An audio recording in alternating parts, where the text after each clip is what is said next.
वालेकुम, hopefully you are fine. आज हम स्टार्ट करेंगे अपना लेक्चर नंबर 15 और लेक्चर नंबर 15 स्टार्ट करने से पहले मेरी आप लोगों से रिक्वेस्ट है, अगर आप लोगों ने मेरा चैनल सब्सक्राइब नहीं किया हुआ तो उसे सब्सक्राइब कर लें और अगर आप लोगों को वीडियो अच्छी लगती है तो उसे लाइक करें और अपने दोस्तों के साथ शेयर करें।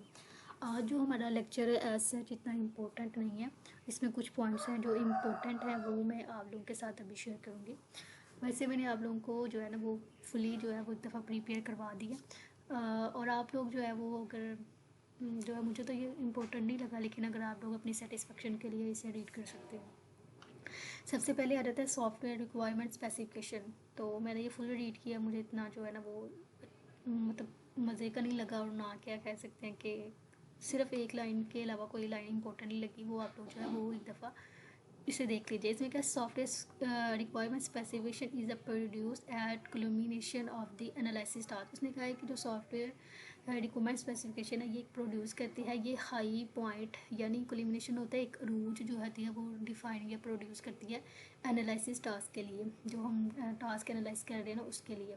तो यही एक लाइन है जो मुझे लगी है कि मिस नहीं करनी चाहिए, तो ये आप लोग कर लें। वैसे मैंने जो अगर आप लोगों को रिक्वायरमेंट स्पेसिफिकेशन के बारे में आ जाए तो आप लोग जो है वो अगर अपने कॉन्सेप्ट तो जाहिर सी बात है वो वही चलता है, अगर आप लिखने में आए तो आप लोग जब से सबसे पहले आप ये लिख सकते हैं a document use to describe behaviour of a software system. इसमें उसने कहा है कि हमने जो है ना एक डॉक्यूमेंट को यूज़ करना है, वो जो है वो हमारे सॉफ्टवेयर सिस्टम के बिहेवियर को डिस्क्राइब करेगा, हमारे फंक्शनल और नॉन फंक्शनल रिक्वायरमेंट जो हमारे सॉफ्टवेयर सिस्टम के अंदर होती है उसे डिस्क्राइब करेगा।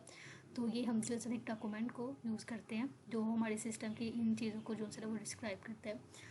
तो अगर सॉफ्टवेयर रिक्वायरमेंट स्पेसिफिकेशन की आप लोगों के पास वैसे तो नहीं आएगी क्योंकि ये इंपॉर्टेंट नहीं है, तो अगर आती है तो आप लोग ये भी अगर लिख देते हैं तो ये बड़ी मतलब बेस्ट है ये। उसके बाद रहता है mode of specification has a great impact on a quality.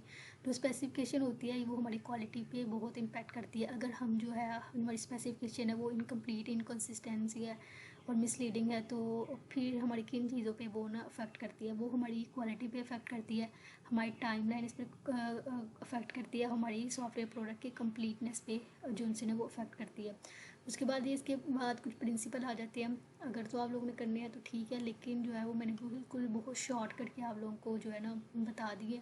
अगर प्रिंसिपल आ जाते हैं तो आप लोग बजाय के 3-3 4-4 इस तरह की लाइन करने की, बिल्कुल आप लोगों ने सिर्फ अपना कॉन्सेप्ट देना है क्योंकि इतना लंबा जो है वो पेपर में लिखा नहीं जाता। तो सबसे पहले आप लोगों ने लिखा है separate functionality from implementation. Implementation से हमने अपनी फंक्शनलिटी को सेपरेट कर लेना। उसके बाद हमने ना एक मॉडल को डेवलप करना है अपने बिहेवियर सिस्टम की डिज़ायर के लिए, जो हमारा बिहेवियर सिस्टम बिहेवियर चाहता है वो मॉडल जो है ना वो हमने डेवलप करना है। उसके बाद हमने कहना हमने एक इस्टेब्लिश करना कॉन्टेक्स्ट एक कॉन्टेक्स्ट को इस्टेब्लिश करना जिसमें हमारे सॉफ्टवेयर जो उनसे ना वो ऑपरेट्स होंगे। उसके बाद हमने एक इन्वायरमेंट्स को डिफ़ाइन करना जिसमें हमारे सिस्टम ऑपरेट्स होंगे। इस्टेब्लिश कॉन्टेक्स्ट में हमारे सॉफ्टवेयर ऑपरेट्स होंगे और डिफ़ाइन जब हमने इन्वायरमेंट को डिफ़ाइन करना उसमें हमारे सिस्टम ऑपरेट्स होंगे। और इसके बाद हमने एक कॉग्निटिव मॉडल करना है। ये 5 जो प्रिंसिपल आप कर लें तो ये इनफ है। और इसके बाद जो है ये ऐसा मुझे कोई इतना ख़ास नहीं लगा, फिर भी आप लोग अपनी सेटिस्फेक्शन के लिए पढ़ लें। इसमें इसने कहा कि the introduction of software requirement specification state the goal and objective of software. इसमें ये कहा कि जो सॉफ्टवेयर रिक्वायरमेंट स्पेसिफिकेशन है वो किस चीज़ पे जो उनसे ना वो असर कर रही होती है, जो मेन उसका फोकस होता है, उसका कोई गोल होता है या उसके कोई सॉफ्टवेयर का कोई ऑब्जेक्टिव होता है। जाहिर सी बात है जब भी हम कोई रिक्वायरमेंट बनाते हैं या हमारी किसी प्रोजेक्ट की रिक्वायरमेंट है, पीछे हमारा एक गोल होता है। अगर हम कोई प्रोजेक्ट क्रिएट करते हैं उसके लिए हमें कोई रिक्वायरमेंट चाहती है तो उसके पीछे हमारा कोई पर्पज़ है, हमारा गोल है कि ये चीज़ जो है ना हमें ये चीज़ अपने सॉफ्टवेयर से चाहिए और ये हमारा गोल है। तो इसका भी यही मतलब यही चीज़ है इसके अंदर। इसके बाद इसने कहा है कि ये फिर वही लाइन आ गई है कि software requirement specification is produce at culmination of the analyse task. इसमें आप लोगों ने यही जो लाइन ऊपर में पढ़ के आई थी ना स्टार्ट में, वो ये जो है ना वो आप लोगों ने कर लेनी है। उसके बाद अगर आप लोगों ने ये चीज़ें करनी है तो एक दफ़ा पढ़ ज़रूर लीजिएगा कि इसमें क्या क्या चीज़ें आती हैं। इसमें आता है कंप्लीट इन्फॉर्मेशन डिस्क्रिप्शन। आपने एक जो इन्फॉर्मेशन कंप्लीट इन्फॉर्मेशन जो होती है ना डिस्क्रिप्शन में देनी है। उसके बाद आपने डिटेल फंक्शनल डिस्क्रिप्शन देनी है। इसके बाद अपने रिप्रेजेंट करना है सिस्टम बिहेवियर को। इसके बाद उसने कहा ना indicate performance requirement and design constant, ये आप लोगों ने करना है तो ठीक है, ऐसे एक दफ़ा आप लोग रीड ज़रूर करना है। इसके बाद आता है the information description provide a detail description of the problem that software must solve. इसने कहा है कि जो इन्फॉर्मेशन डिस्क्रिप्शन में ना हमने क्या करना है, हमने एक डिटेल इन्फॉर्मेशन जो होती है ना अपनी प्रॉब्लम के लिए, यानी कि जो हमारे सॉफ्टवेयर में कोई भी प्रॉब्लम आई हुई है उसके लिए हमने डिटेल डिस्क्रिप्शन देनी है ताकि हमारा जो सॉफ्टवेयर है उस प्रॉब्लम को सॉल्व कर सके। सेकंड आ जाता है डिस्क्रिप्शन। इसने कहा कि हर जो फंक्शन है ना, हर फंक्शन उसको डिस्क्रिप्शन चाहिए होती है। क्यों चाहिए होती है? ताकि वो जो प्रेजेंट प्रॉब्लम है हमारे फंक्शनल डिस्क्रिप्शन में वो उसे सॉल्व कर सके। उसके बाद आता है बिहेवियर डिस्क्रिप्शन। इसके बाद validation criteria is properly the most important है। और इसके बाद आता है finally specification include as bibliography and appendix. अच्छा, अब ये चीज़ बहुत बहुत इम्पोर्टेंट है। ये चीज़ आप लोगों ने जो इस लेक्चर में है जो करने वाली है और जो इम्पोर्टेंट है वो ये है बिब्लियोग्राफी। ठीक है, इसमें आ जाता है कंटेन। इसमें दो चीज़ें हैं, या तो आपको एमसीक्यू के लिए आ जाएगा और या फिर आप लोगों को ये खाली लिख दे के अपेंडिक्स क्या है या बिब्लियोग्राफी के बारे में 2 मार्क्स का क्वेश्चन आ जाता है। इसमें ये उसने कहा है कि contain a reference all documents that related to the software.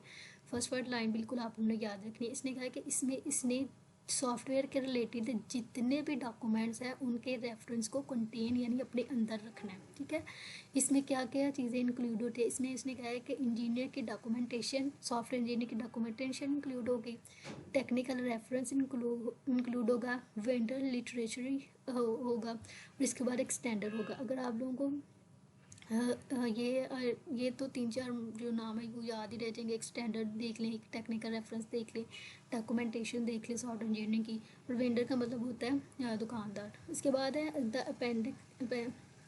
Appendix क्या होता है? उसने कहा है कि कंटेन इंफॉर्मेशन। पीछे बिब्लियोग्राफी में उसने कहा था कि कंटेन रेफरेंस, इसने कहा contain information that supplement the specification.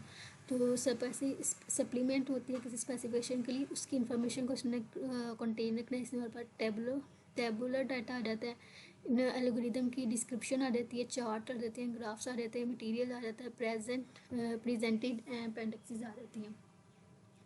और इसके बाद आ जाता है हमारे पास रिव्यू क्या होता है? मैंने आप लोगों को पहले भी बताया था कि जब भी हम प्रोजेक्ट बनाते हैं तो हम उसे डिफरेंट फेजेस में जो उनसे ना वो डिवाइड करते हैं। वो क्यों डिवाइड करते हैं? ताकि हमारे पास कोई गलती ना हो और हमारा प्रॉब्लम जो है वो जो प्रोजेक्ट है वो अच्छे से जो है ना वो अपने अख्ताम को पहुँचे, ताकि किसी के ऊपर कोई बर्डन ना हो। तो इसमें उसने कहा है कि जब भी हम प्रोजेक्ट को फेजेस में डिवाइड करते हैं तो हमने उसके बाद उसको रिव्यू करना होता है। यानी कि हमने उसे रिव्यू करना है कि यानी जब हमारा प्रोजेक्ट लास्ट तक पहुँचे तो उसमें कोई भी प्रॉब्लम हमें फेस करने को ना मिले। हम जो पहले ही उसके अंदर कोई एरर आए हुए हैं वो पहले ही स्टेज यानी अर्ली स्टेज पे उससे जो उनसे है ना वो पकड़ लें और उन्हें सॉल्व कर लें। तो अगर आप लोगों ने नीचे वाली करनी है तो ठीक है, अगर ऊपर वाली मैं आप लोगों को बता देती हूँ जो मैंने आप लोगों के लिए, क्योंकि ये इजी वर्डिंग में है तो आप लोग जो है ना इसे अच्छे से समझ सकते हैं। इसने कहा कि software review is a systematic inspection. इसने कहा कि जो सॉफ्टवेयर रिव्यू होता है ना वो जायज़ा लेता है सॉफ्टवेयर का बाय वन और more individual who work together. उसने कहा कि एक से ज़्यादा लोग जब इकट्ठे काम कर रहे होते हैं तो वो क्या करते हैं, वो प्रॉब्लम को फाइंड करते हैं एंड रिजॉल्व करते हैं एरर्स को एंड डिफेक्ट्स भी एरर ही होते हैं। उसने कहा कि उसने प्रॉब्लम को फाइंड करना है और उसे रिजॉल्व करना है इन दिस सॉफ्टवेयर के अंदर जो प्रॉब्लम्स होंगे या एरर होंगे उन्हें सॉल्व करेगा during the early stage of software. इसने कहा कि जब भी हमने सॉफ्टवेयर डेवलपमेंट लाइफ साइकिल की बहुत पहले अर्ली स्टेज पे ही उसे हमने डिफेक्ट्स और एरर वगैरह को जो उनसे हमने सॉल्व कर लेना, इसे हम कहते हैं रिव्यू का बेसिकली यही मतलब होता है कि जब भी हमको प्रोजेक्ट कंप्लीट हमारे इख्तिताम को पहुंचा तो हमने ऊपर से लेके नीचे तक जो उसे रिव्यू कर लें। जैसे आप लोग कर लें कि जब भी आप लोग जो है वो पेपर, यही कह लें कि पेपर देने जा रहे हैं आप, ठीक है, तो आपकी यही कोशिश होती है कि सबसे पहले हम रिव्यू कर लें, जो हम पीछे से पढ़ के आए हैं वो एक दफ़ा सारा कुछ रिव्यू कर लें। तो यहाँ भी रिव्यू का यही मतलब है कि हमारे पास कोई मिस्टेक ना हो जब हमारा प्रोजेक्ट जो है वो बन जाए। अगर आप लोगों को वीडियो पसंद आई है तो इसे लाइक करें और अगर कोई भी प्रॉब्लम है तो कमेंट बॉक्स में जो उनसे ना वो मुझे बताएं।